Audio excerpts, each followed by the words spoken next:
But, talking about Led Zeppelin, we were playing, Led Zeppelin and AC/DC and Van Halen and Def Leppard and all the rock bands.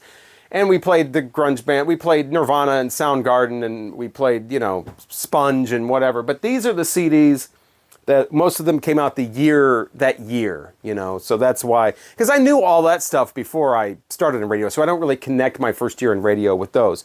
But one thing I noticed my first year on a rock station was that some of these bands from the 80s that I thought had stopped, they were still putting things out, and we would play them. We would play the single for like 3 weeks or so. Skid Row, Into Another. I don't know, Skid Row fans, when was the last time you heard the song Into Another? There is the CD Pro single for that, which is a lot of what we had. We didn't have a lot of full-length albums in the studio. We had a lot of pro singles. I would sit there all night. It's the middle of the night. There's no internet. So I just sit there and like stare at the artwork on CD singles, and some we had the actual full-length CD. I'd like open the book and I would read all the liner notes. I mean, what else were you supposed to do? We did have industry publications like the Album Network and the Friday Morning Quarterback and things like that, where I would read those, pretty much cover to cover. But yeah, you'd just sit there and stare at the CD artwork. But Into Another from Skid Row was out. Here's one, Under the Gun. I'll give you a couple seconds to see if you can remember who does the 1995 rock song Under the Gun. I guarantee you've heard of this band. Foreigner. Yeah. Did you know that they had stuff out in 1995? They did. Yeah, something about something bad way. She needs love in a bad way. It sounded so like 80s, and it didn't go with any of the new. We're doing like new rock as like Nirvana and Our Lady Peace, and like I said, Soundgarden and Candlebox, and all the Smashing Pumpkins, and then we throw on Foreigner, Under the Gun. It lasted about a month. Dokken had a new song out. I want to say this is autographed. Yeah, the CD is the autographed, but this is the pro CD for Too High to Fly. Too high to fly, but you were almost there. I mean, they tried doing like the more of the, the grunge type alternative rock thing. They weren't up there, hair flying and I'm alone again without you. They weren't doing that anymore. And this is Too High to Fly from Dokken. I still remember that. You don't hear these songs anymore anywhere. If I want to hear Too High to Fly from Dokken, I pretty much have to stream it or throw on this CD Pro single. And it just, because I haven't heard it in a decade, it just takes me right back to, oh man, I remember this, or I remember that, or I remember this promotion, or these people, or whatever that I worked with. Nothing does it, though, quite like this song. Tesla, A Lot to Lose. Not an awesome song, not a hard rock, it's a power ballad. You probably don't know it. It's from their Bust a Nut album. Again, 1995. But we used to play this in heavy rotation for a while. They were still on Geffen at the time. See, 1995, a lot of these, what they're called hair bands, 80s bands, they were putting out their final thing on a major label before they went off into the sunset. And Tesla, Bust a Nut, I think they had a compilation after that, and that was pretty much it. But, yeah, A Lot to Lose, which, again, not an awesome song or anything like that, but I hear this more than any of those other ones, takes me right back to my first year in radio, and I'm just like, oh man, the memories. I actually get a little bit verklempt if I hear this song, which I don't. I don't ever hear this unless I've purposely put it on and listened to it. It never just comes on whatever out of nowhere. So yeah. Clutch, getting back into the newer bands, Escape from the Prison Planet. I remember when this came in, I really liked this. This is from their self-titled album. Really liked this Clutch song. And thought we were going to start playing it. I'm like, this is exactly, it kind of has that kind of demonic, white zombie, but it's a really serviceable. It's really cool. It's got some really cool lyrics. I really like this song. Can't wait to start playing this. And then we didn't. And, again, I'm starting off my career here, so I don't know how everything works yet. I'm feeling my way through and learning as I go type of thing about how it works behind the scenes. And they're like, yeah, there's no push behind this. I'm like, well, they sent the CD single. Don't they want us to play this? Yeah, probably on a specialty show, which we didn't have at the time. or, you know, whatever, you know, some kind of specialty thing, or just for the DJs to listen to. But yeah, we're not going to play that. There's no money behind it. There's no promotion behind it. I'm like, but it's a great song. You know, and I don't know how many times I've heard somebody say, why don't you play this? And you'll try to explain the way radio works. But it's a great song. You know, and then I have to remember, well, I used to think like that too when Clutch Escape from the Prison Planet was out. So you can't fault people for not understanding why you're not playing a great song on the radio. What is it? Oh, this goes back to Sunvolt again. This is a promo for a live version of Drown. That was another thing. We would get live versions of songs, like usually unplugged stuff. Like the Unplugged plush from Stone Temple Pilots. That was not just an organic thing that people recorded off of Headbangers Ball of it. That was service to radio in a promotional single. So was the acoustic version of Radiohead Creep, you know, and things like that, where the acoustic version of Seven Mary Three's Cumbersome, because we didn't play that damn song enough. We had to start playing the acoustic version of it as well. Seven Mary Three. Oh my God. We played that silly cumbersome song. I have become cumbersome. That song, I mean, you'd be hearing that coming out of the walls. That was on so much. But yeah, Seven Mary Three, named after Chips. You know, the TV show Chips. I guess that's how they... Seven Mary Three, you know, whatever on the scanner there. But yeah, Seven Mary Three, cumbersome. And is my on here? My stomach hurts again.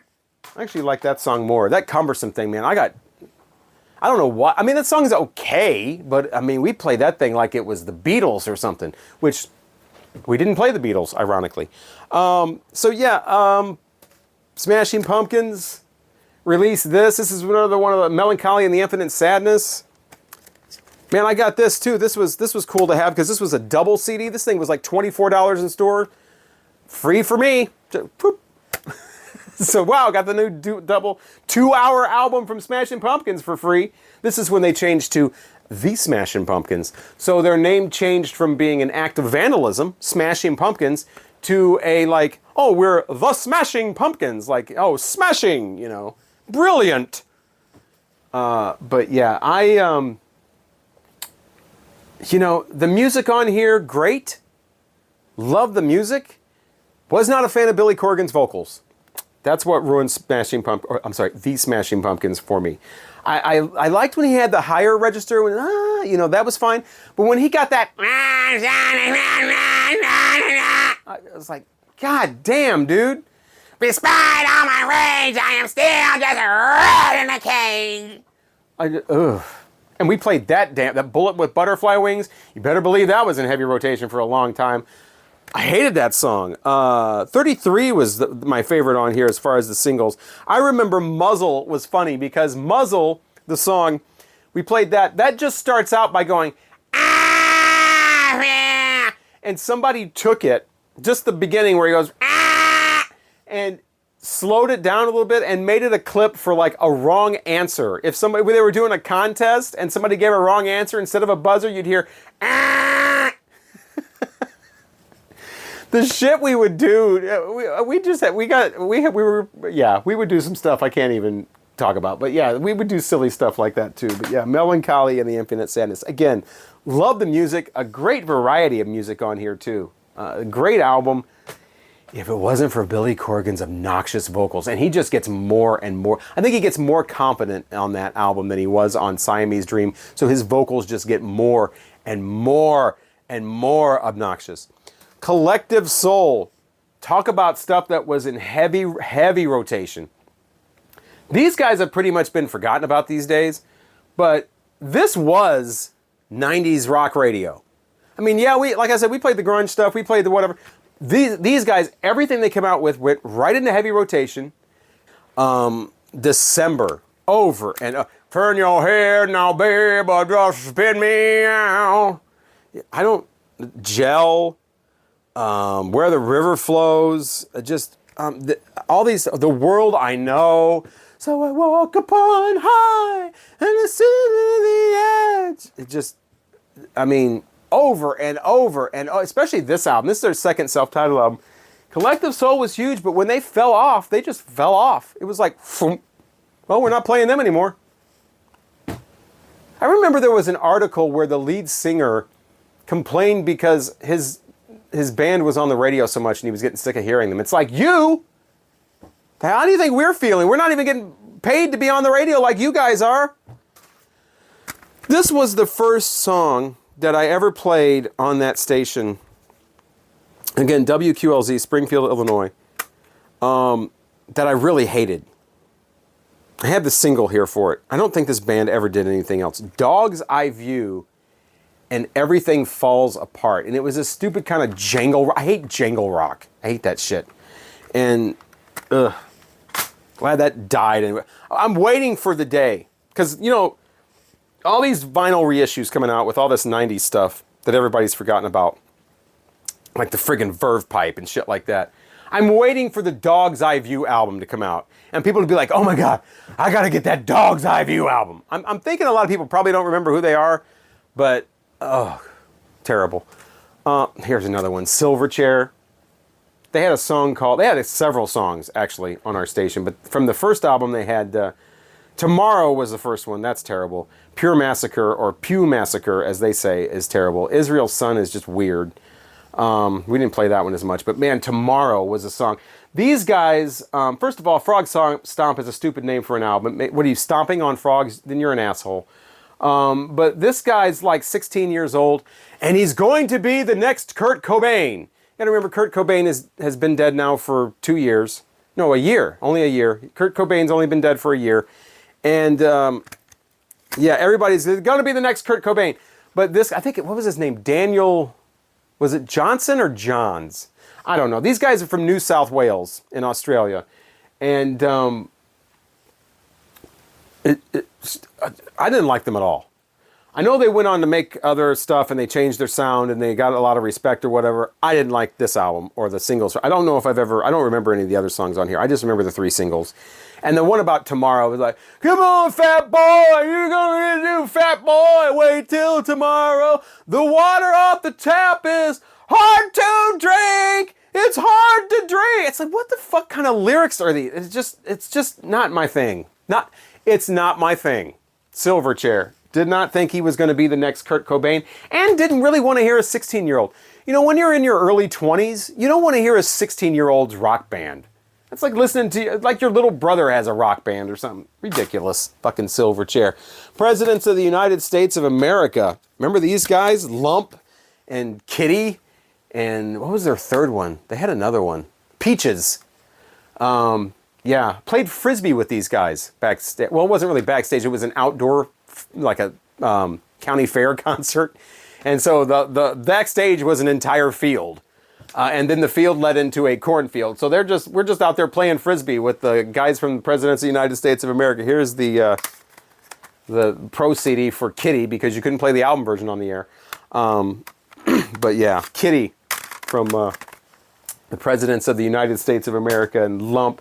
They were silly. They were a goofy band, but their songs were short. Goofy stuff. It was nice to have a little bit of a change up of goofy every once in a while, I guess. Alice in Chains, the big band that came out with an album in 1995, because obviously Nirvana didn't come out with one. Soundgarden's wasn't until the next year. So Candlebox wasn't until the next year. It was 96. So they were one of the big newer bands at the time that came out with a new album, and I remember getting this and was like, really? Wow, cool, you know? Checking this out all the way through. I really liked Again off here, which a lot of people kind of forgot about, I think, with that song. But there's just great stuff on here everywhere. Grind was great. Yeah, Alice in Chains, the 3. I used to have the vinyl original of this, and then I sold it because it was like in perfect condition and whatever, and that's like a $500 record. And so I'm like, I don't want this. I'm just going to sell it. And ended up getting really good money for it and got stuff I would actually play, because I never wanted to play it or touch it, because I'm like, I'm going to break it if I touch it or something, because this is really sought after. I showed it in an earlier video, but I don't have that anymore. But I remember, I said that we couldn't play the album version of Kitty on the radio from Presidents of the United States of America because it says fuck. So does Heaven Beside You on here. It says it like 5 times. So there's problems in your life that's fucked up, and I'm not blind. It's like, we would play that. it just uncensored, and it was all day, noon, 10 o'clock in the morning. It was like, he just, okay. And no, I never understood the rules. Like some things we would play the censored version of, and some things like Alice in Chains Heaven Beside You just fuck 5 times in it, no big deal. And one time somebody was like, well, the music really kind of drowns it out on that one. And he's not yelling fuck. It's like, you can clearly hear him saying that's fucked up like 5 times in that song. Hey, whatever, man. That you do you. I'll play it. It says it right here to play it, so I'll play it. That's fine. We're just going to play That's Fucked Up. Yeah, but that brings me to this. Now, I've been talking about all these new 1995 releases, but there are a couple of older songs from way back that I had never heard before that remind me of my first year in radio. Now, I had heard this before. Ted Nugent's live Wang Dang Sweet Poontang. But I was familiar with that song before I started. But I'd never heard this album. I just heard they would play it and whatever. He starts off with the music and he goes into the song, right? I had never heard the CD or the album. It's on the music log. It's my second night in radio. I'd only been on the radio one other time at this point. Second night. We've got a music log. It's printed out on a matrix printer, and I have told this story before, so if you've seen the video for this where I made it like a year and a half ago, I'm repeating the story, but it goes with this video. Okay. This goes with the Alice in Chains and the I was just talking about uncensored and whatever. So I'm getting ready to play this. There's a little note on the music log in really fine print. Q to 117 or whatever. Do not play beginning of song. Q to minute 09 or whatever it is, 50 seconds, whatever.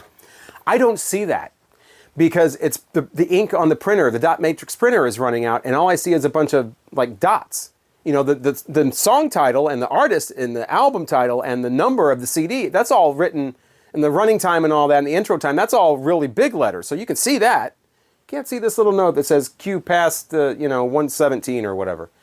So I play it. I hear the cheering. I'm like, okay, we're ready to go. And, okay, ready to play it. Hit it. Homeboy comes on here and starts talking about anybody that doesn't want to get mellow can turn around and get the fuck out of here. I'm like, oh, whoa. All right, we want to dedicate this song to that Nashville pussy out there. I'm like, Jesus, what the hell? This little love song called Wang Dang Sweet Poontang. And then the song starts, and I'm just sitting there the rest of the night, just literally trembling, waiting for the phone to ring on the hotline going, you're fired.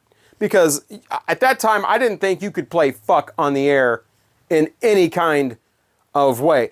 Little did I know, it's 3 o'clock in the morning and nobody cares. I thought I was getting fired. I thought my radio career was going to be like a 2-day thing and then it was going to be over. Because night number 2, I played Ted Nugent screaming out, anybody that wants to get mellow can turn around and get the fuck out of here. Here's a song dedicated to all that Nashville pussy out there.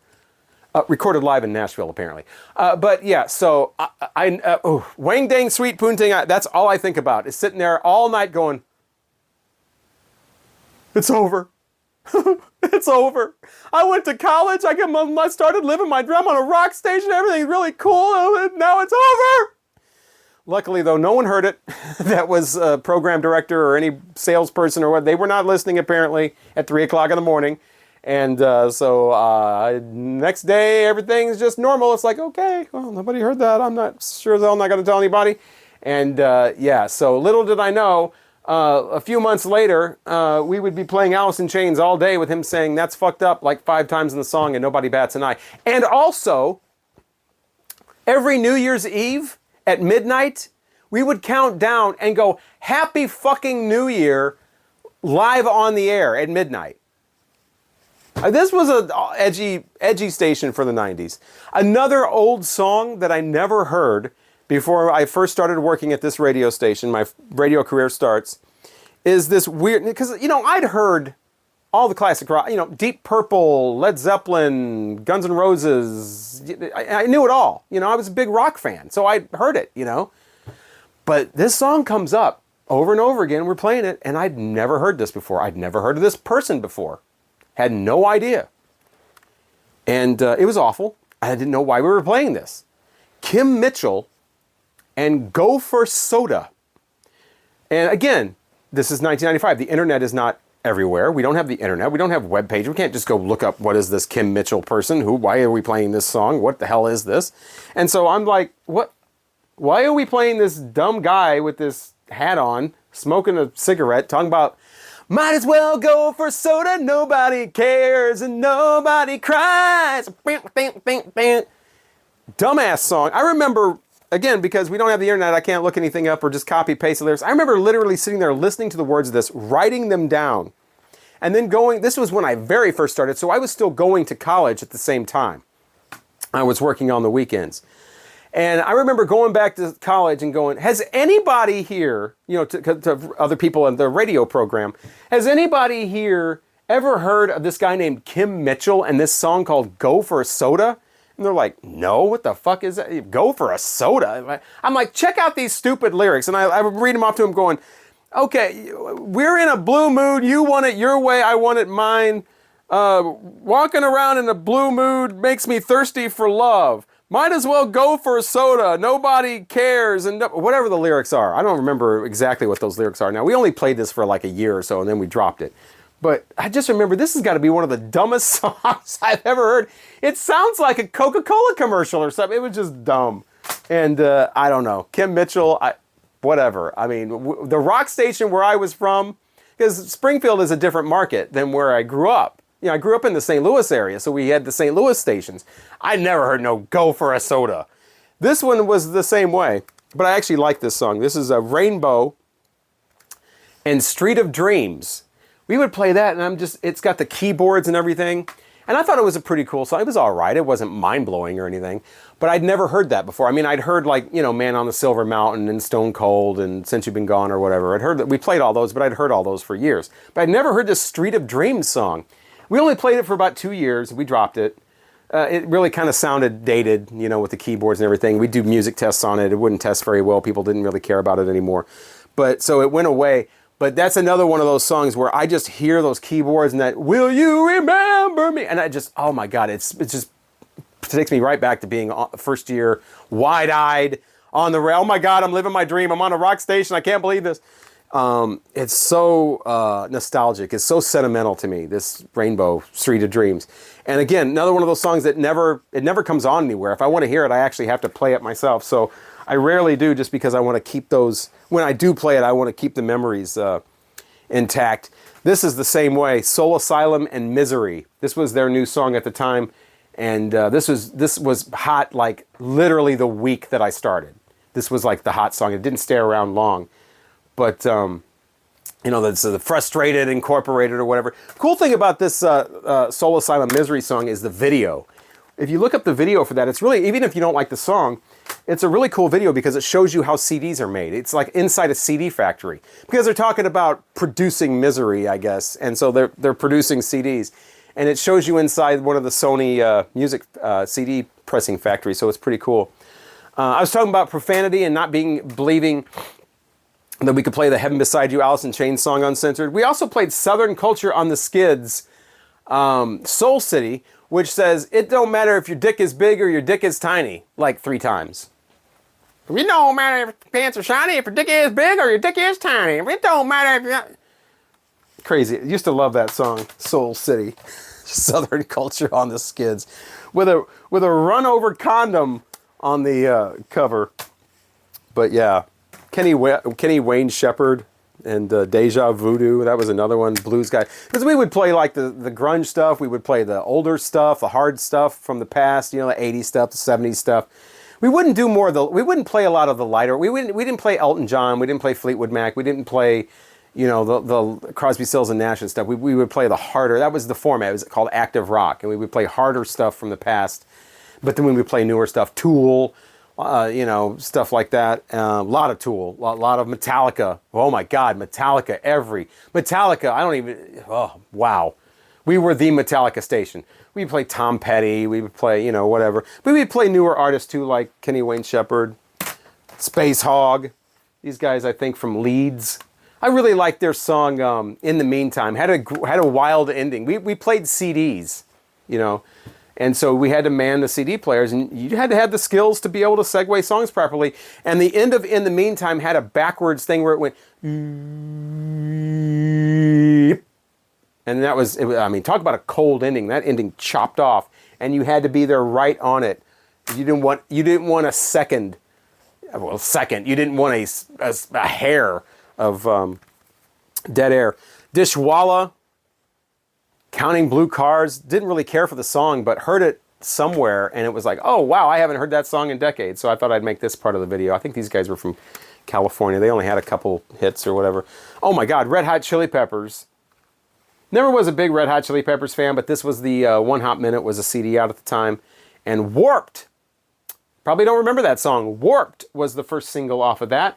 And that reminds me of the first time I ever caught the trick where if you're a really big band, like Red Hot Chili Peppers, you don't release the best song first as far as singles to get on the radio, like a pre-release. You release a not-so-good song because you know everybody's going to play it because it's the new Red Hot Chili Peppers song. You save the better songs for later singles because they may not play those if they're not so good because you don't necessarily play the third and fourth single if it's not huge. You don't think it's going to be huge or there's not a lot of push behind it or whatever. So you put out a shitty song first, everybody's going to play it because they have to. It's the new Red Hot Chili Peppers. So yeah, Warped was just weird. And oh my God, I can't believe this is going to be last. Last and definitely least, Alanis Morissette. You Ought to Know. God, awful, terrible song. All the stuff that we couldn't play because I would add, why aren't we playing the garbage? Shirley Manson, garbage. Why aren't we playing Letters to Cleo? Why aren't we playing, these are rockin', why aren't we playing like Veruca Salt? All these other female hard, oh, it doesn't have the right attitude. I used to hear that word all the time. It doesn't have the attitude. But Alanis Morissette does with her ironic song. We would have these sweepers that would come on and be like, Solid Rock 92.7 WQLZ.